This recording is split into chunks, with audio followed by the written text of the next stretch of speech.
الأفضل للسعال الجاف والمتهيج. هذه الوصفة كلاسيكية وتعتبر من أقوى المهدئات الطبيعية للحلق. العسل يعمل كمضاد حيوي طبيعي ويغلف الحلق لتهدئة التهيج، والليمون يذيب البلغم ويمد الجسم بفيتامين سي. المكونات: ملعقة كبيرة من عسل النحل الطبيعي، عصير نصف ليمونة طازجة، كوب من الماء الدافئ وليس المغلي حتى لا يفقد العسل خواصه. طريقة التحضير: 1. أضف العسل وعصير الليمون إلى كوب الماء الدافئ. 2. حرك المزيج جيداً حتى يذوب العسل تماماً. 3. أشربه دافئاً 2 إلى 3 مرات يومياً.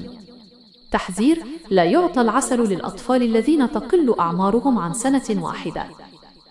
الوصفة الثانية: شاي الزنجبيل الطازج للسعال المصحوب بالتهاب. الزنجبيل مضاد قوي للالتهابات ويساعد في توسيع الشعب الهوائية وطرد البلغم.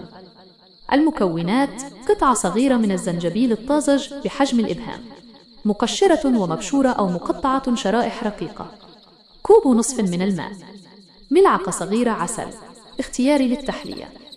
طريقة التحضير: 1.